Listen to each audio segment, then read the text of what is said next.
In the silent hallways of Space Station Elysium, the hum of the life support systems was the only sound that never stopped. Lights flickered softly overhead, painting long shadows on the steel floors. The station floated between stars, far from any planet, but full of people, secrets, and dreams. Lena was only 12 years old. She moved through those corridors like she owned them. She had been born on Elysium. The station was home to over 20,000 humans and a few thousand aliens. Her father, Tomas, was an engineer, and her mother had worked in the hydroponics labs before she died 2 years ago. Lena often ran errands for the officers or carried messages when the network went down. She liked being useful. She liked being trusted. That day felt different from the start. When Lena woke up, she found her father already gone, called early for a systems check. She ate her breakfast alone, dry cereal and juice from a plastic cup. She chewed. She stared out the small window of their living unit. Beyond the glass was endless blackness, sprinkled with cold white stars. She wondered what it would be like to float among them. After breakfast, Lena picked up a sealed data chip. Officer Ramiz had asked her to deliver it to Docking Bay 14. The message wasn't big, he had said, but it was important. He had smiled at her like always, but his eyes seemed worried. She noticed because Ramiz never looked worried. She slipped the chip into her pocket and ran through the halls. Passing by people who barely glanced at her, she felt proud. Adults trusted her with real things. She liked the smell of the station, the mix of oil, metal, and recycled air. It was familiar. It was home. At Docking Bay 12, she slowed down. 2 alien guards stood outside. They were tall, with dark purple skin and sharp black eyes. They wore the insignia of the council. Lena had seen them before, but today they watched her closely. One of them whispered something to the other. Lena felt her heart beat faster. She kept walking, head down. Just as she turned the corner toward Bay 14, she saw something strange. A man she didn't recognize was standing by the door. He wasn't in a uniform. His jacket was dark and his face was partly hidden by the collar. He was holding something in his hand like a small device. He looked up, and for a moment their eyes met. Lena felt a chill down her spine. The man stepped back, disappearing into the shadows. She paused, listening. The hum of the engines felt louder than ever. She heard footsteps, then silence. She shook her head and kept walking. Maybe it was nothing. She was almost at the bay when the lights flickered. Once, twice, then steadied again. Lena glanced up. It had happened sometimes. Nothing to worry about. Inside Bay 14, she found Officer Ramos. His face looked tense. When he saw her, he forced a smile. "Good girl, Lena. You have it?" She nodded and handed him the data chip. He took it quickly and slipped it into a console. For a moment, they both watched the screen. A progress bar moved slowly. Lena didn't understand what was in the message, but she saw the sweat on Ramos's forehead. Suddenly, an alarm sounded. Not loud, but a soft, repeating beep. Eyes widened. He whispered, "They're here already?" "Damn it," Lena asked, her voice small. Before he could answer, the door behind them slid open. 2 alien guards entered, the same ones Lena had seen. Ramiz turned to face them. "This area is off limits," he said firmly. The guards didn't speak. One of them raised a weapon, pointing it straight at Ramiz. Lena froze, her legs refusing to move. She saw Ramiz reach for his sidearm, but he wasn't fast enough. A flash of blue light filled the room, and Ramiz fell to the ground, unmoving. Lena screamed. The other guard turned to her. His black eyes seemed empty of anything human. She backed away, tears running down her face. The guard raised his weapon again. Lena ran. She sprinted through the corridor, feet pounding on metal floors. Her breath came in ragged gasps. The alarms were louder now. She heard shouts behind her. The station felt suddenly huge and unfamiliar. She turned into a side corridor, nearly slipping on the smooth floor. She kept running, heart beating so hard. It hurt. She could hear footsteps behind her, heavy, deliberate, not human. She reached a maintenance hatch and pulled it open. The space inside was dark and narrow. She climbed in, pulling the door closed behind her, barely daring to breathe. Outside, the footsteps stopped. She covered her mouth, trying not to sob. Her small body shook with fear. She could hear her heart beat in her ears. A moment passed, then two. Then a voice, deep and cold, spoke outside the hatch. Find her. Metal clanged as they moved away. Lena didn't know how long she waited. Minutes? Hours? The darkness felt alive, pressing on her from all sides. Finally, she pushed the hatch open and crawled out. The corridor was empty. She forced herself to stand, legs weak as paper. She had to find her father. He would know what to do. She took a few shaky steps, then heard a noise behind her. She turned and saw the man from earlier, the one with the dark jacket. He stood there, watching her. "Who are you?" she whispered. He didn't answer. Instead, he lifted the device in his hand and pressed a button. A sharp pain exploded in her head. Lena fell to the floor, the world spinning. Her last thought before darkness took her was of her father, the way he had hugged her that morning. The security cameras caught only fragments of what happened next, a blur of motion, man kneeling. Beside her, her small body going limp, then silence. Hours later, the news spread through Elysium. Human girl, just 12 years old, had been killed near Docking Bay 14. The cause was unknown. The council sent a short message of regret, calling it a tragic accident. The station's humans gathered in small groups, whispering. Many wept. Others clenched their fists. Anger grew, burning behind tired eyes. At a command center deep. Inside the station, Captain Reese Carter watched the footage over and over. His face, usually calm and unreadable, was hard as stone. He turned to his officers. "We all know this wasn't an accident," no one argued. Reese's voice was low, cold. "We've given them every chance to respect us. Now we give them one. Final warning." A communication channel opened. The council's emblem glowed on the screen. Reese leaned forward. His words were simple, but every human on the station, and soon across the colonies, heard them. "You killed one of ours. A child? You have 3 days to tell the truth. Or pray." The message spread like fire through human networks.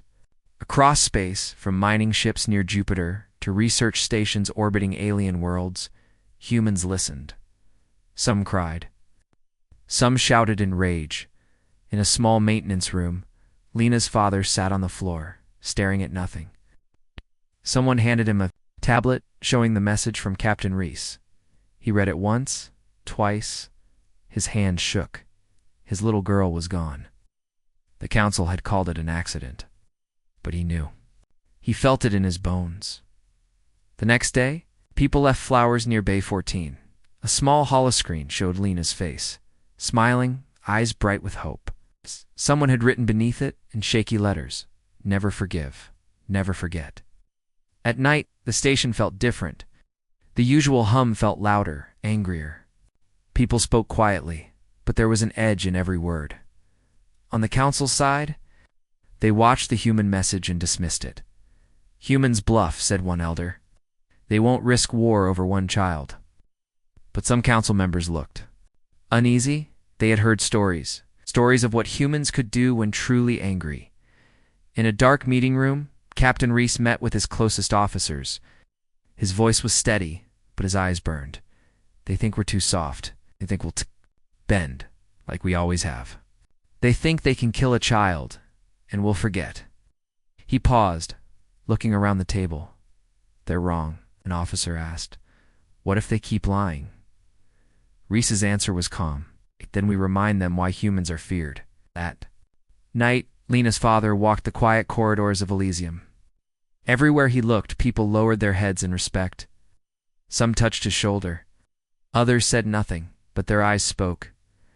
At Docking Bay 14, he stopped. The lights above flickered. Gently, he knelt and placed a small bracelet, Lena's bracelet, on the cold floor. His tears fell silently, joining countless others. He whispered to the empty air, "I'm sorry, my little star." Far above, in the black sea of space, the Terran fleet waited.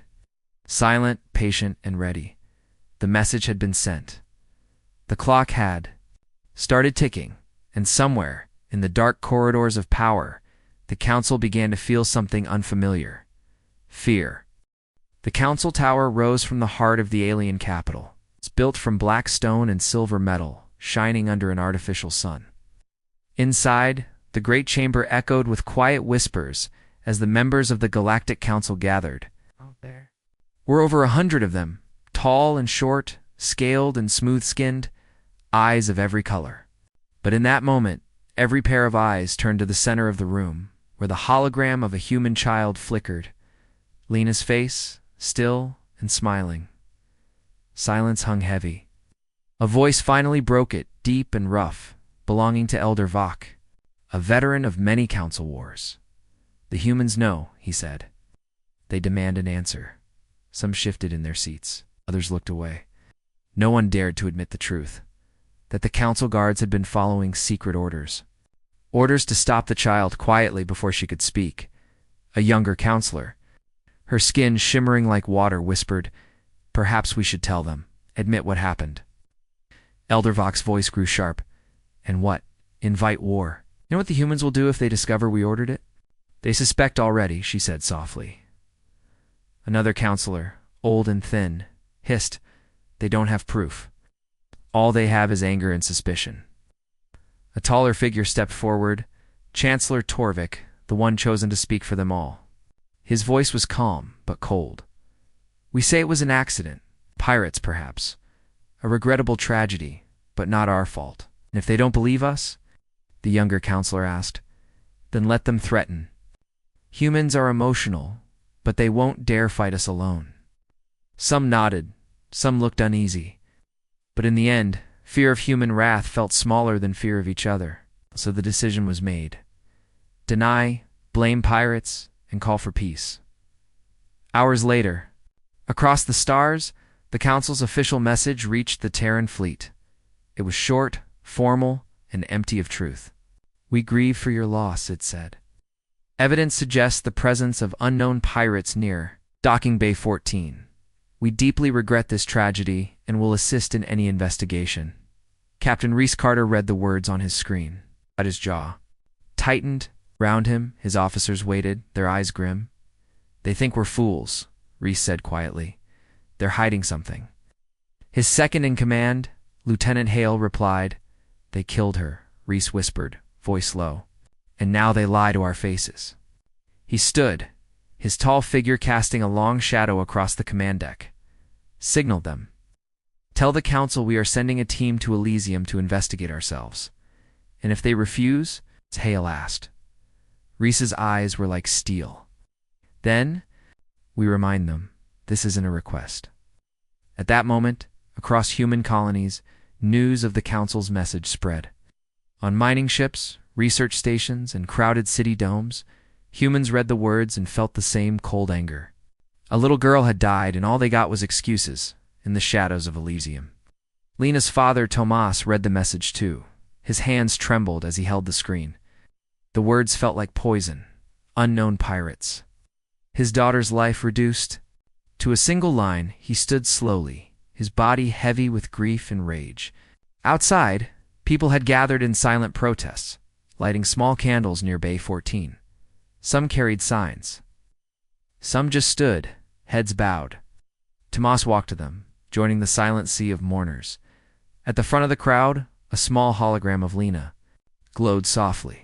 Her face smiled at them, frozen in time. Tomas touched the light with shaking fingers. A woman beside him spoke, voice quiet. "They think we'll just accept this." He looked at her, eyes red. "They don't know us," he whispered. In the halls of power, the Council watched the protests. Some felt uneasy, seeing the anger building, but Chancellor Torvik remained. "Calm, they will cry," he told them. "Then they will forget. Humans are emotional, not logical. Time will calm them." But far from the Council Tower, in hidden rooms, human intelligence officers worked day and night. Screens glowed with encrypted messages. Faces leaned close to holoscreens, eyes tired but determined. One agent, call sign Vega, discovered something strange. Missing camera footage from Docking Bay 14. Logs had been erased, but small traces remained. Enough to know it had been done deliberately, Vega sent the data to Captain Reese. Moments later, Reese called an emergency meeting on his flagship, the Resolute. Officers gathered around the table, tension thick in the air. They deleted evidence. Reese said, voice hard. That isn't pirates, that's them. What do we do? An officer asked. Reese looked around the table, gave them a choice. Speak the truth or pray. They chose to lie. Now, we find the truth ourselves. The plan was simple but dangerous. Send a covert team into the Council's central archives. On Elysium, get the real security logs. Show the galaxy who killed Lena. The team chosen was small. Agent Vega, Lieutenant Kira Lane, Sergeant Mason Holt. Each had faced danger before, but this mission felt different, personal before they left. Reese spoke to them quietly. You're not just fighting for a child, he told them. You're fighting for all of us. They nodded, understanding. As the stealth shuttle launched from the Resolute, the stars outside seemed colder than ever. The team watched them in silence, each lost in thought. Back on Elysium, Thomas sat in his empty home. Lena's things were still there, her small shoes by the door, her drawings on the wall. He touched one, fingers tracing the bright colors. She had drawn the station as a flower, floating among stars. She had seen beauty where others saw metal.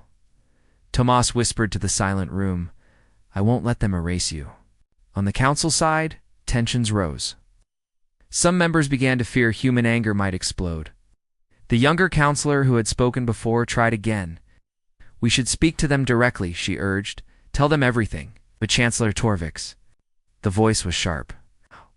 If we admit the truth, they will tear this council apart. We must stand firm. The council guards, loyal to Torvik, tightened security. They watched the halls of power with cold eyes, weapons ready deep in the archives. Hidden beneath layers of security, the truth waited. The real footage of that day, and the orders given to stop a child who had seen something she should not have. As the human team approached the station, tension ran high. Lieutenant Lane checked her weapon, her face calm, but eyes sharp. You ever think we'd come to this? She asked Mason Holt. Holt shook his head. Not like this. Not over a child. But maybe it had to be a child, Lane said quietly. Maybe that's the only way people see how far things have gone. Vega, listening, said nothing. His mind was on the data, the evidence. Proof mattered. Without it, the council would keep lying. The shuttle slipped past the council patrols. Hidden by stolen codes and human engineering, it docked in an old service bay, forgotten and unused. The team stepped onto cold metal floors, weapons ready. Every shadow felt dangerous. Every echo might be a guard. Above them, the council tower loomed, tall and silent. The plan was to move fast. Get in, find the data, and get out before anyone knew. They moved through maintenance corridors, past old wires and pipes. The air smelled of oil and dust. Vega led the way, eyes on his scanner. Suddenly, a noise ahead. Footsteps. The team froze, pressing against the wall. A single council guard appeared, tall and armed. For a heartbeat, no one moved. Then Holt stepped out, fast and silent, grabbing the guard and pulling him back. The struggle was brief. The guard fell, unconscious. Lane checked his pulse. He'll live, she whispered. They kept moving, hearts beating faster in the archives. Shelves of data crystals glowed softly in the dark. Vega moved quickly, hands skilled. He searched for the files from Dockin Bay 14. Minutes felt like hours. Outside, the council guards were starting to notice something was wrong. Finally, Vega whispered, I have it. The data crystal felt small in his hand but heavy with truth. Then alarms began to sound. Guards poured into the corridor, weapons raised. The humans dove for cover, exchanging fire. Sparks flew, shadows danced. Go, Lane shouted to Vega. Get it out. Vega ran, data crystal in hand, while Holt and Lane covered him. Blasts of energy burned the walls around them. Lane felt pain in her shoulder but kept firing. Holt dragged her back, yelling over the noise. Move. They fought their way back to the shuttle, hearts pounding, lungs burning. As the shuttle doors closed, Vega jammed the data crystal into the console. Outside, council guards fired, but the shuttle lifted off, engines roaring above the station. The Resolute waited inside the shuttle. Vega caught his breath. Lane's uniform was burned, but she smiled through the pain. Holt clapped Vega on the back. "Did we get it?" Vega nodded, his voice tight. "We got it." Far below in the council tower, alarms kept ringing. Chancellor Torvik watched with screen eyes, cold with hate. "They know," he whispered. But it was too late, in the black sea of space. Captain Reese Carter stood on the deck of the Resolute. The data crystal lay before him. He picked it up, feeling its weight. Proof. Truth. The thing the council had feared. Most Reese looked at his officers. "Prepare the broadcast," he said. "The galaxy deserves to see." They nodded, silent but ready. The truth was coming, and nothing, not even the power of the council, could stop it now. In the darkness of space, the truth finally spoke. The broadcast from the Resolute spread faster than light. On every human colony, in every mining ship and research station, screens flickered to life. At first, people saw a shaky recording. Young human girl Lena, walking through the bright corridors of Space Station Elysium. They watched as two council guards turned, followed her. The camera angle changed, showing her frightened face. Then a man in a dark jacket appeared, and her small body fell. It was raw, it's painful, undeniable. Across the stars, billions watched in silence. Some covered their mouths, some cried openly. Parents held their children closer. Old veterans clenched fists that had once held rifles. Even the most patient, hopeful hearts felt something cold and final inside them break. In a crowded plaza on Mars Colony, hundreds stood frozen, faces lit by the giant holoscreen. When the recording ended, no one spoke at first. Ow. Then a single voice whispered, "They killed her." The word spread through the crowd, soft but sharp as glass, in the mining tunnels of Europa. Workers stopped their drills, sweat freezing on their faces. One man stared at the screen and whispered, "I have a daughter her age." His friend only nodded, unable to speak. On Elysium itself, people gathered near Docking Bay 14, the place where Lena had died. Tomas, her father, stood in the front, surrounded by silent faces. His eyes were hollow, as if all light had been drained from them. When the footage ended, he fell to his knees on the cold metal floor, trembling hands covering his face. Above them, Captain Reese Carter stood on the deck of the Resolute, watching the same footage replay on the main screen. His face showed nothing, but his chest felt tight, as if his own heart was trapped in a vice. He turned to Lieutenant Hale. "Any response from the council?" Hale's voice was grim. "They're silent, sir. Not even a denial." Reese nodded slowly. They know words won't save them now. The council tower panic had replaced arrogance. Younger counselor, pale and shaking, whispered, "What have we done?" But Chancellor Torvik slammed his fist on the table. "They've forced our hand. We must act before the humans do." "Act how?" she demanded, voice cracking. "We murdered a child." Torvik's eyes were hard, and if we admit it, the council falls. The other species will turn against us. We keep control, or we lose everything. Some council members looked away, ashamed. Others simply nodded, fear stronger than guilt. Torvik gave the order, "Prepare the fleet. If the humans come, we must be ready to strike." Far from the council's marble halls, on a dusty human colony called Haven, a boy named Milo watched the broadcast with wide, frightened eyes. His mother pulled him close. "Don't look," she whispered. But Milo kept staring, his young mind, trying to understand why anyone would hurt a girl like him. In the silence after the broadcast, a single message echoed through human networks, repeated in whispers, on screens, in crowded streets. "They killed one of ours. Pray." The words weren't from the government. It came from people, miners, farmers, engineers, soldiers. It spread like fire. And in that fire, something changed. Humans had always tried to be patient. Even after insults, unfair trade deals, and cold words from the council, they had chosen peace. But a child's death felt different. It cut too deep, too close to home. On the Resolute, Captain Reese faced a silent room of officers. "Not the same people we were yesterday," he said softly. "The council thinks we will break apart, that our anger will fade. But they're wrong." An officer spoke, voice trembling. "They fear us now, sir." Reese's reply was cold.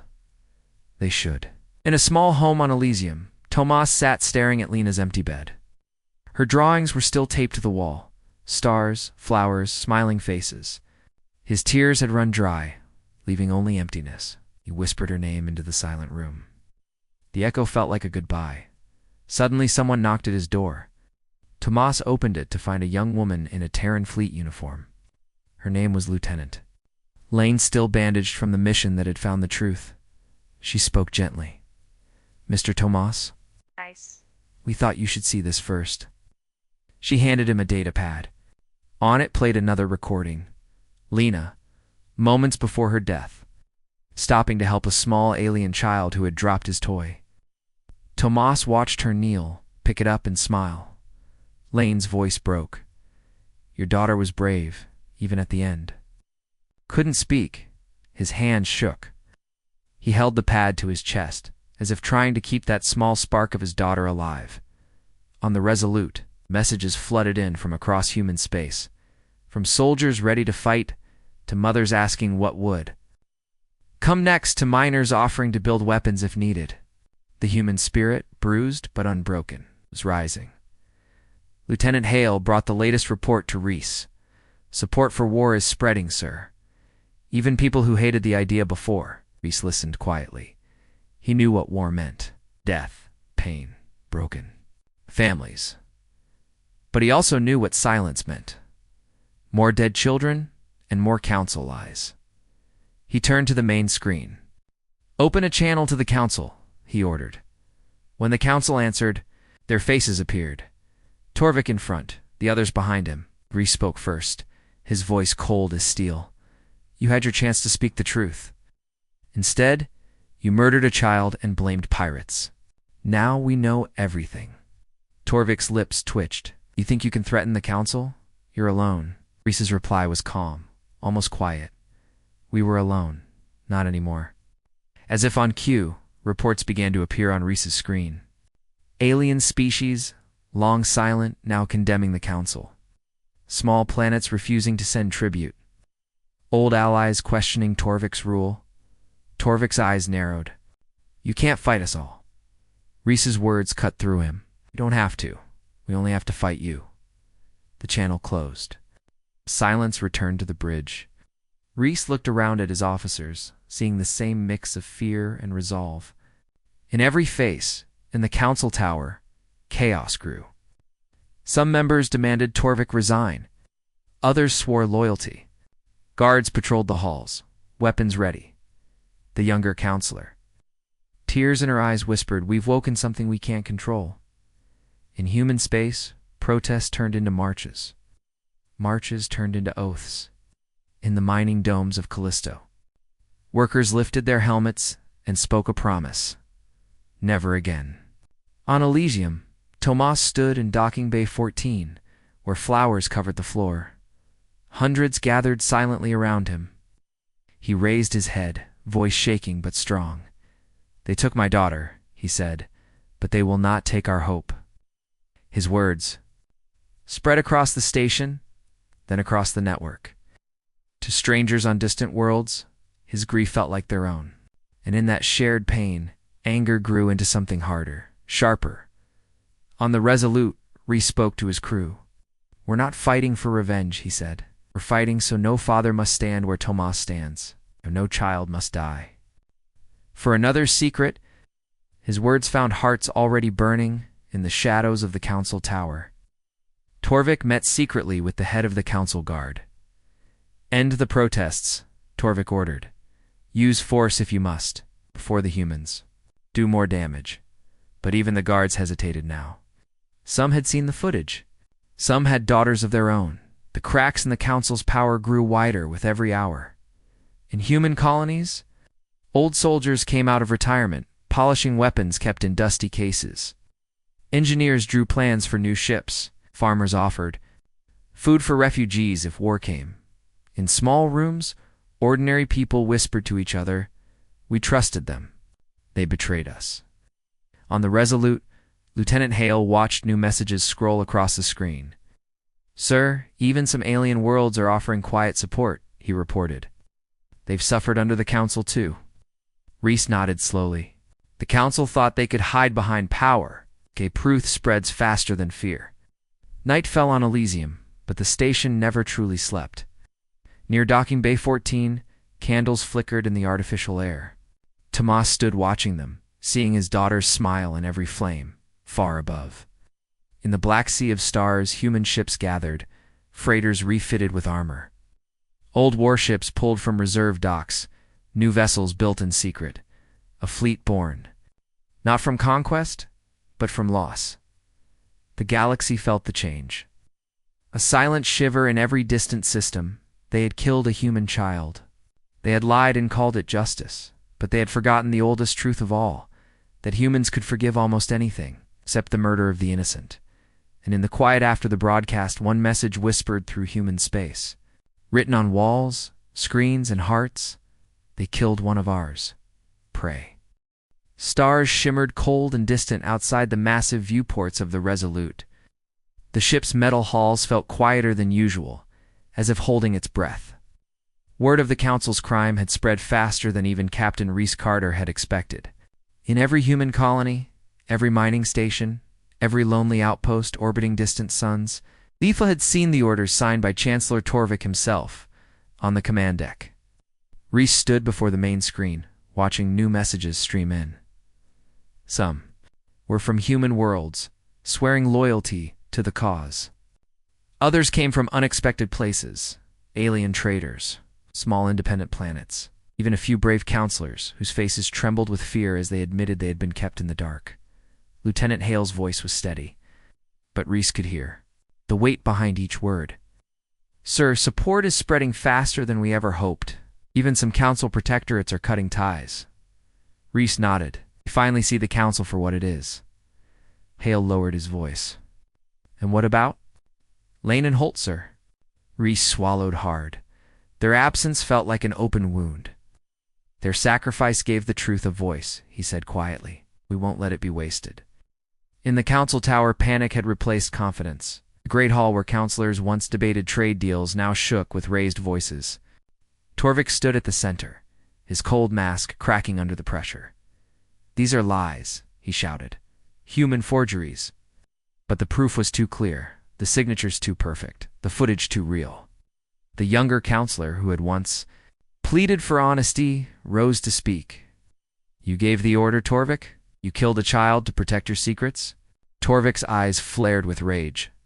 Silence. Without me, the Council falls. Her voice was firm, stronger than before. Then let it fall. Across the Council world's capital, thousands gathered in the streets. Humans and aliens stood side by side, many holding small lights or images of Lena's face. Some chanted her name softly. Others shouted, demanding justice. Guards stood ready to break the crowds. But the lines between orders and conscience blurred. Some guards lowered their weapons, turning away. Truth had planted seeds even Torvik's power couldn't root out. In a crowded medical bay aboard the Resolute, Miga sat beside Ensign Mila Chen. Bandages covered part of Chen's arm where a guard's blast had grazed her. Her face was pale, but her eyes burned with quiet anger. Do you think it matters? She asked softly. Vega glanced at her.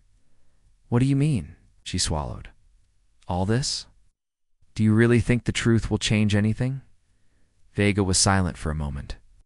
His mind flashed back to Lane and Holt, fighting in the archive. So he could escape with the crystal? He remembered Lena's face, smiling on the security feed, and the cold moment when she fell. It already has, he said. Chen lowered her eyes, but a tear slipped free, falling onto her uniform. Then I hope. It's enough, she whispered.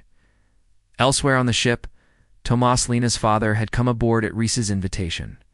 He walked the steel corridors slowly, each step heavy. Crew members nodded to him with quiet respect. To them, he was no longer just a grieving father. He was a symbol of why they fought. Reese met him outside the briefing room. "Mr. Tomas," he began, his voice gentle. "There's something I'd like to show you." They entered the room. On the screen, Reese played the recording the team had recovered, not just the order to kill Lena, but the hidden reason, a convoy of illegal weapons meant to arm extremists and spark a war humans would be blamed for. Tomas's hands clenched at his sides. His face pale and tired, barely moved, but Reese saw his eyes harden. So her death was just part of a plan? Reese nodded slowly. They feared what she saw. Child noticed what their spies missed. For a long moment, Tomas said nothing. Then he spoke, his voice raw. "Then let them know she saw. Let the whole galaxy know. Across human space." A new message began to spread. A short recording of Tomas himself, standing in his work uniform, eyes red, but voice steady. "My daughter was 12 years old. She saw something she shouldn't have, and for that, they killed her. But she wasn't just my daughter. She was one of us, a human child with dreams, hope, and a future. The council thought they could silence her. Instead, they made her." Voice echo louder than they ever imagined. The message ended with 5 words that had become a promise. "They killed one of ours. Pray."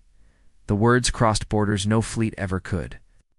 On neutral planets once afraid to anger the council, people stepped forward, demanding change.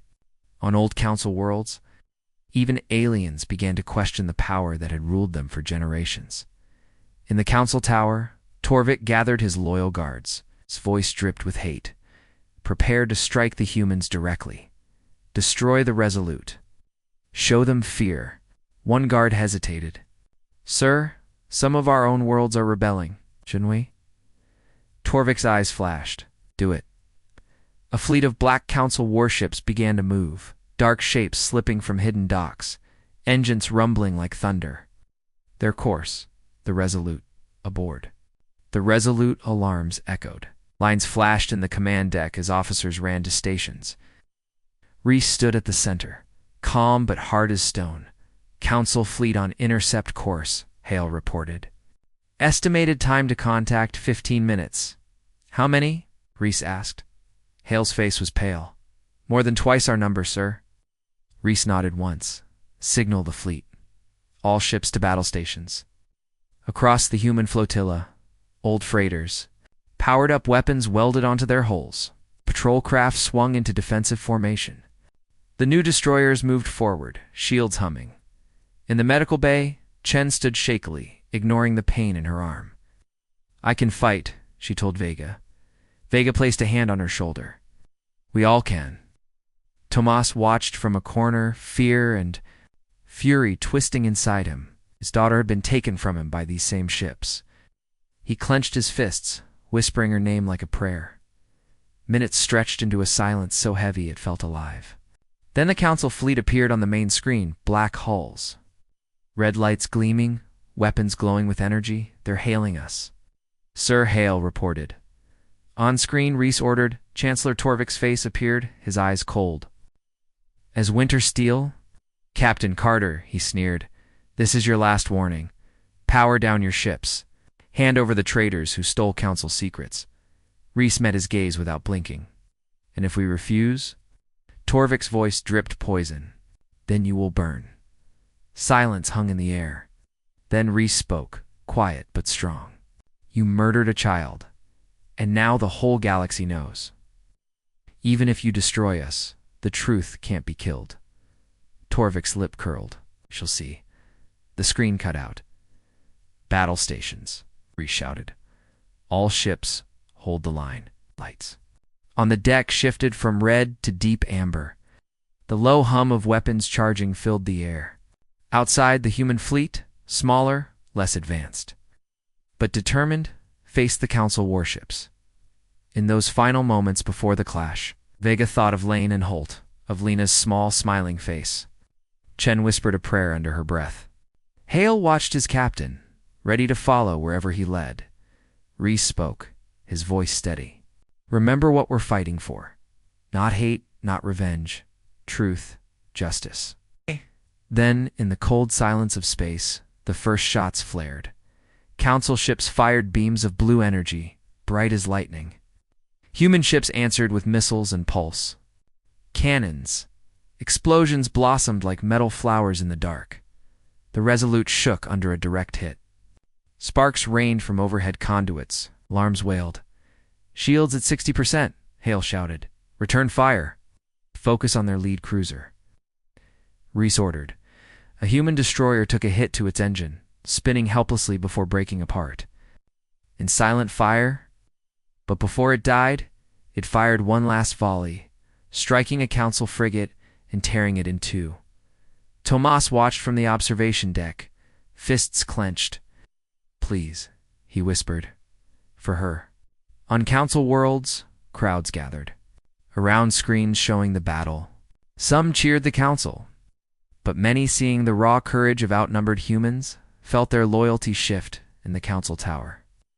Torvik watched the fight, rage burning behind his eyes. "Destroy them all," he screamed. But the truth had changed the galaxy. Even as Council ships pressed forward, some hesitated. One frigate turned away, refusing to fire. On another, a crew mutinied, locking their captain in the brig. On the Resolute, Vega saw it on his screen. "Sir, some of their ships are breaking formation." Reese seized the chance. "Push forward. All ships. Concentrate fire." Human ships surged ahead. A freighter-turned gunship rammed a Council destroyer, exploding in shared fire. A patrol craft slipped behind enemy lines, striking vulnerable engines. In the heart of the battle, the Resolute faced Torvik's flagship. Energy beams and missiles crossed the void. Hull plating peeled away. Flames licked across metal, shields failing. Hale shouted. Reese's eyes locked on the enemy ship. "All power to forward guns. Target their bridge." The main cannons fired beams of white-hot energy slicing through black space. The Council flagship staggered, armor cracking. Another volley, and its bridge exploded in silent light. In the Council tower, screens flickered and went black. Torvik staggered, realization dawning in his cold eyes. His power was dying with his fleet. On the Resolute, smoke filled the deck, but cheers rose from the crew. Hale's voice cracked. "They're retreating, sir. Council fleet falling back." Across human channels, a single message spread, carried by every voice, every ship, every heart. The truth is free. The hum of engines filled the silent halls of the Resolute. Outside its thick hull, the black sea of space stretched endless and cold. Human ships floated nearby, old freighters now armored with steel plates, patrol craft repainted with Terran. Flags, new destroyers, shining with fresh welds. They were an unlikely fleet, born from grief and anger. On the command deck, Captain Reese Carter stood staring at a large screen. It showed the Council's homeworld, a swirl of silver seas and pale blue countenance. Somewhere on that world lay the truth, files, and recordings that could bring the Council's crimes into the light forever. Lieutenant Hale spoke quietly beside him. "Everything's ready, sir. The infiltration team is waiting." Reese didn't look away from the screen. His jaw tightened. "Once we have proof, we show it to everyone. Every colony, every neutral world, every ally the Council ever lied to." Hale nodded. "Operation Echo begins now." In a quiet hangar deep inside the Resolute, 4 figures stood by a small, black stealth shuttle. The team had been chosen, not just for skill, but for loyalty and resolve. Lieutenant Kira Lane, still carrying scars from the last mission. Agent Vega, silent and sharpened. Sergeant Mason Holt, strong and steady as stone. And a new face, Ensign Mila Chen, young but trusted by Reese himself. As they checked weapons and gear, Lane looked at them, voice low but strong. "We don't know what's waiting for us down there. But remember why we're here. For Lena. And for everyone the Council thought too small to matter." Holt nodded. "We get the data. We get out. No heroics." Vega added softly. "And we show the galaxy what the Council really is." The hangar. Doors opened, revealing stars so bright they hurt the eyes. The shuttle slipped out, small as a spark against the darkness, gliding silently toward the Council's world. In the Council Tower, guards moved through wide marble halls. Their black armor shone under tall silver lamps, but even they couldn't see everything. Beneath the surface, hidden corridors and service shafts crisscrossed the old foundations. That was where the human team aimed to land. The shuttle entered the planet's shadow, disappearing from Council sensors. Vega guided it into a forgotten cargo bay near the archives. As they landed, the team readied weapons and checked comms. Lane whispered, "Stay sharp. Quiet and quick." They stepped out into the stale air of the old bay. Dust floated in there. Helmet lights, dancing like tiny ghosts. Beyond a rusted door lay the real heart of the mission. Outside, the Council met in emergency session. Chancellor Torvik spoke, voice sharp and cold. "The humans have proof. They'll try to spread it. We must stop them before it reaches the neutral worlds." A counselor spoke up, her voice trembling. "What about the people? They're already questioning." Torvik slammed his hand on the table. "If they see us as weak, everything falls. Deploy the guard to every broadcast station. Shut down transmissions if needed." Some nodded, others hesitated. But the order had been given. In hidden rooms beneath the tower, the human team moved. Lane led them through narrow corridors, every footstep echoing too loud. Pipes dripped water from unseen cracks. Somewhere above, voices murmured in alien tongues. They reached an old maintenance hatch leading to the archives. Holt forced it open, metal creaking painfully. They froze, listening, but no alarm sounded.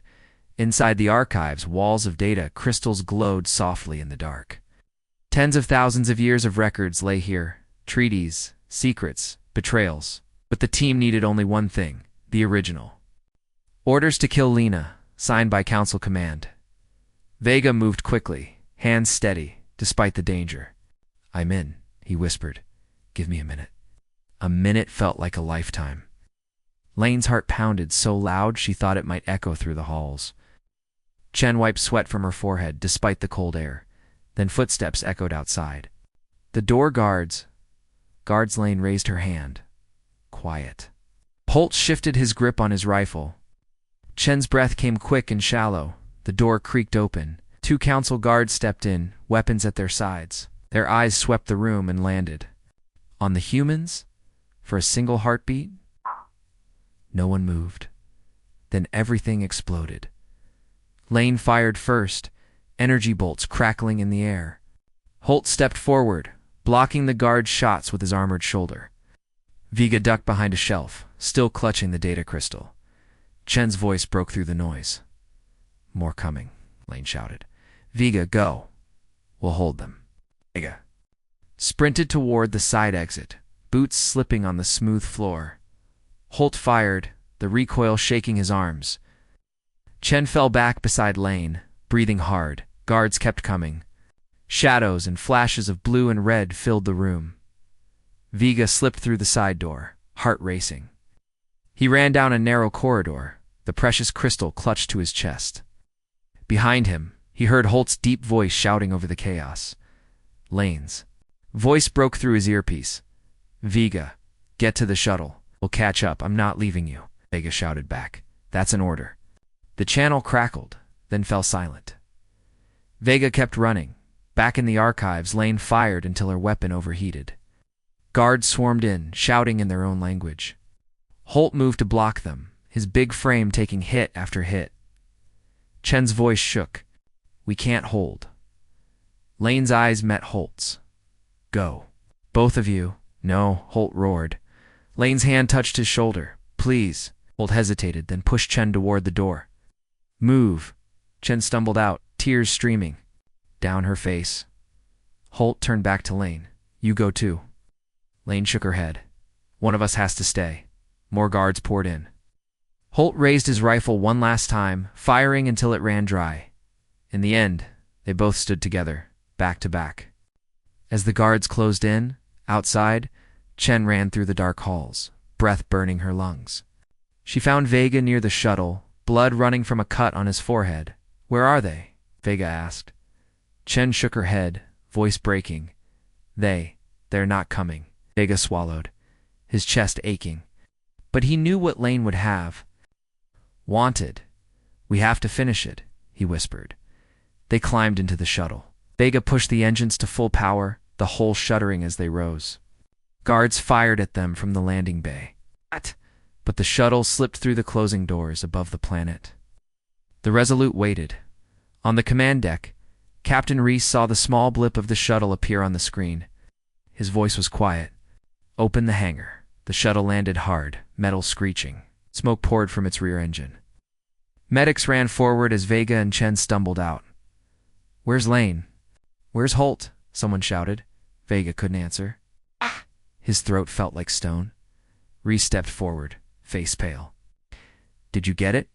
Vega nodded, handing him the data crystal. They stayed behind." Reese took the crystal carefully, as if it were something living. "Their sacrifice won't be in vain." In the data room, Vega and Chen watched as the files loaded onto the main screen. The truth appeared in harsh lines of text and silent video. The Council's orders, signed by Chancellor Torvik himself. Lena had seen a secret convoy carrying illegal weapons meant to start a war between human colonies. To keep the plan hidden, they had killed her. Reese turned to Hale. "Prepare the broadcast. Every channel, every frequency." Hale's voice was hoarse. "Yes, sir." Minutes later, across the stars, screens flickered to life. People saw the cold words of the order. "Eliminate the human child immediately. Do not allow witnesses." Then they saw Lena's face again, smiling, unaware of what waited for her. In crowded streets, in ships far from any sun, in domes under alien skies, humans and aliens alike watched in horror. In the council tower, Torvik's face turned ashen. Counselors shouted at him, some in rage, some in fear. "What have you done?" One screamed. Outside crowds gathered, shouting Lena's name. Some carried signs. "Truth, justice, never again." Torvik ordered guards to disperse them. But the guards hesitated, his eyes on the screens showing the murdered child. The walls of power began to crack.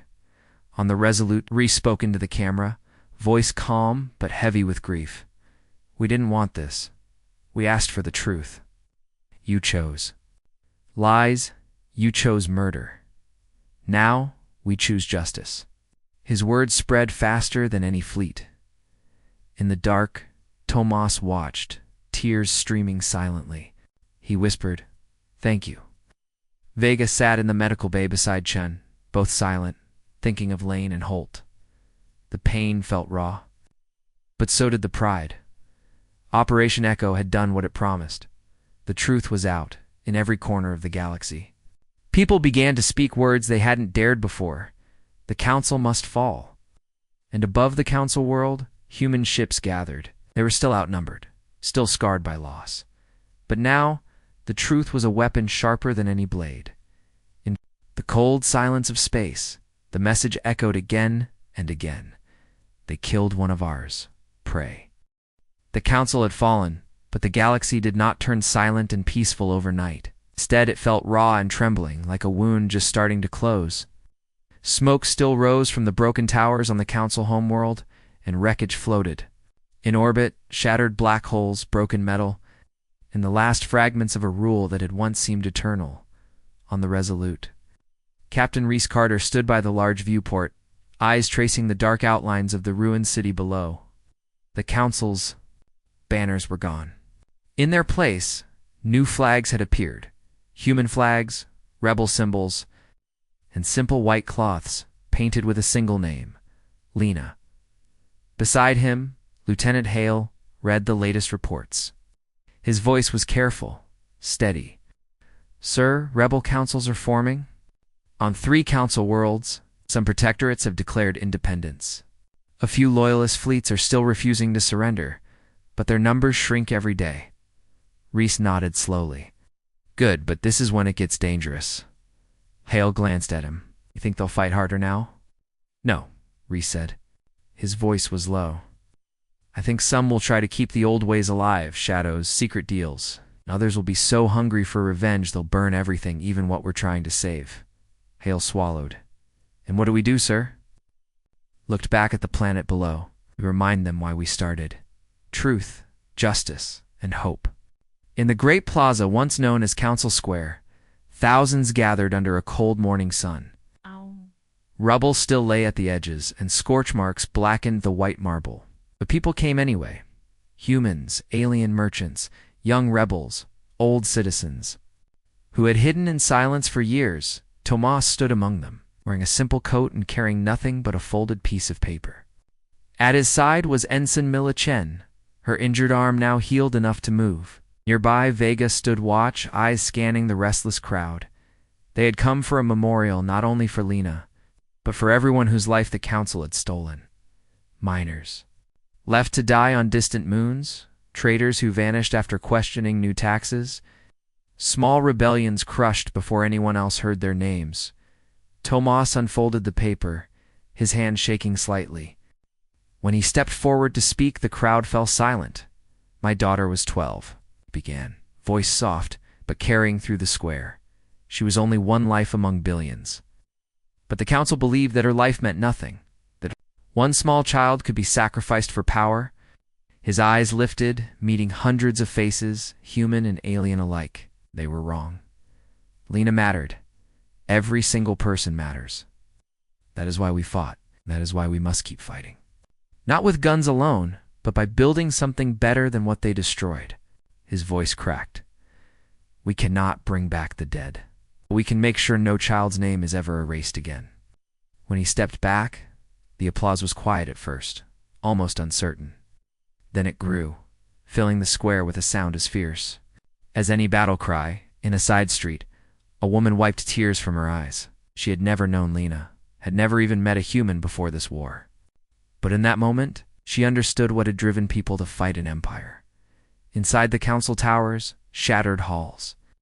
Vega and Chen walked through old chambers now taken over by rebels and volunteers. Tables had been set up, papers covered, in names and plans. Some worked to rebuild water systems damaged in the fighting. Others organized food for people who had fled burned districts. One young rebel, her hair singed from an explosion, looked up at Chen. Ma'am, we don't have enough medics? The hospitals were destroyed. Chen didn't hesitate. We'll send what supplies we can from the Resolute, and I'll ask Captain Carter to request help from the colonies. The young rebel nodded gratefully. Thank you. For the first time in weeks, Chen felt something lighter inside her chest. Helping rebuild felt different from fighting. Quieter, but no less important. At night, Vega stood on a balcony overlooking the ruined city.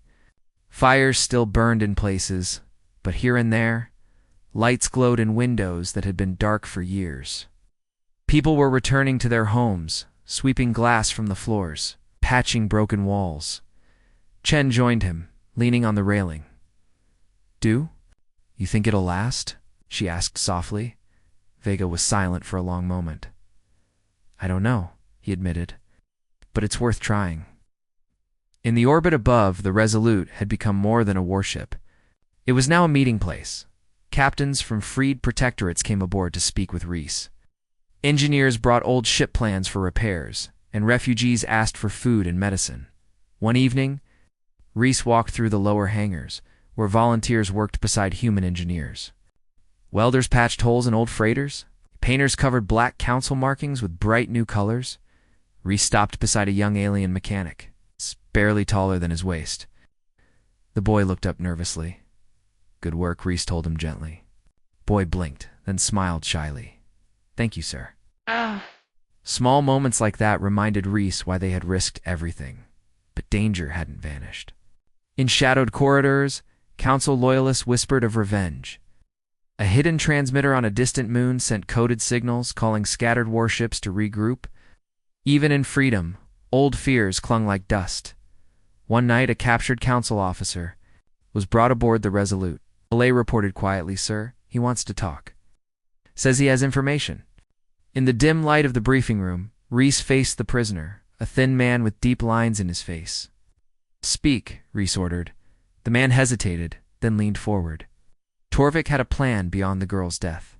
Hidden vaults of weapons. Bioweapons, sir. Enough to wipe out entire cities. Some loyalists know the codes. If they decide they have nothing left to lose, Reese felt a cold weight settle in his chest. Where? The man swallowed. Scattered across old depots. I can help you find them, but only if you promise. Me asylum. Reese nodded.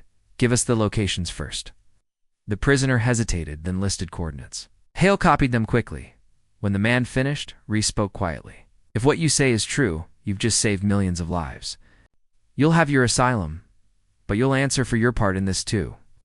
The man lowered his head, accepting at once. Reese ordered Vega and Chen to take strike teams and secure the depots. They moved quickly, racing loyalists who had already received the same signals. On a cold desert moon, Vega's team reached an underground vault hours before the enemy. Inside, they found rows of sealed canisters, black markings warning of death. Vega's voice shook as he radioed the Resolute. Captain, it's real. All of it. Secure them and destroy what you can, Reese ordered. Elsewhere. Chen led her team through tunnels that smelled of oil and rust. Loyalist troops had arrived first. Blaster fire echoed in the darkness. Chen ducked behind a pillar, heart pounding. She saw a loyalist aiming at her team. Without thinking, she stepped out, firing first. The loyalist fell silently. Chen lowered her weapon, breath ragged, reminding herself why they were here. They reached the storage room and found the last canisters. Chen radioed Reese. Sir, depot. Secure. Good work, Reese answered. When the last vault was cleared, Reese gathered his officers. We stopped this time bomb, he said. But there will be others. The old council didn't vanish. It scattered, and it will try to rise again. Hell asked quietly. What do we do now? Reese looked at them all. We rebuild. We keep watch. Freedom isn't given. It's kept every day. In the following weeks, a new council began to form. Not of conquerors, but of representatives from free worlds. Humans, aliens, traders, farmers, refugees. Some still wore old council uniforms. Stripped of their black patches, they met aboard the Resolute, gathered in a circle, arguing fiercely, but listening to. Thomas attended to, not as a ruler, but as the voice of every parent who had lost a child to tyranny. When tensions flared, Tomas would speak. Remember why we're here? He would say softly. Not for power, for them. In quiet corners, volunteers painted murals on scorched walls, Lena's face surrounded by stars, her small hand reaching toward the sky. Below, 5 words in, 100 languages, they killed one of ours, pray. One night. Where Tomas watched the stars, your daughter changed the galaxy, Reese said. Tomas shook his head. I wish she could have lived to see it. She sees it, Reese whispered. In every ship that chose justice. In every person who chose courage. Tomas didn't speak, but tears shimmered in his eyes, in silent orbits above the council world. Wrecks still floated, black metal twisted by fire. Among them, small repair drones moved slowly, gathering pieces to be melted down, and REFORGED below. Life returned. Shops reopened, children played in ruined parks, families cleared broken bricks from homes. The council had fallen. The war was not yet over, but something stronger than power had begun to grow in the ashes. Truth, trust, and hope, and in the heart of every person who had fought. One promise burned brighter than any flag. They killed one of ours. Pray. Months had passed since the black banners of the old council had fallen, but the scars of its rule still marked the galaxy. Across burned cities and broken stations, people worked day and night to rebuild what tyranny had taken from them. Wreckage of the council's fleets drifted in cold orbit, silent reminders of a power that had once seemed unshakable. On the command deck of the Resolute, Captain Reese Carter stood with his officers, looking at the latest reports. The new council, a free world, was slowly taking shape. Old protectorates had sent representatives. Former rebels were now governors, engineers, and teachers. And from the deepest colonies came voices that had been silent for generations. Lieutenant Hale lowered his datapad, a tired but real smile on his face. "Sir, the last council depot has been cleared. No more hidden weapons." Reese nodded. "Good. But keep the patrols going. Shadows don't die easily." Hole understood. Even after victory, vigilance mattered. Enemy had fallen, but not every enemy had surrendered. Somewhere in silent corners of space, old loyalists still whispered revenge, but on most worlds, people chose hope over fear. On the council homeworld, the Grand Plaza had changed. Where once black marble statues of council chancellors had towered over silent crowds, now there stood a single new monument. The figure of a young human girl, carved in simple stone, one hand outstretched as if reaching for the stars. At the base, 5 words were engraved in dozens of languages. "They killed one of ours. Pray, Tomas." Lena's father stood before the statue. He wore plain clothes, his hair more gray now, but his eyes were calm. A small crowd gathered around him, humans, aliens, old rebels, children who had only heard stories of the Black Banners. He spoke quietly, but everyone listened. "We built this not for hate, but to remember, so that no ruler, no army, no council will ever again believe that a single life means nothing." His voice caught for a moment. "My daughter never saw the walls of this tower fall, but because of her, they did." A small child, barely Lena's age, stepped forward and placed a single white flower at the statue's base. Others followed, filling the stone steps with color. Far above, the Resolute drifted in silent orbit. No longer a ship of war alone, but a guardian of what had been won. In the briefing room, Vega,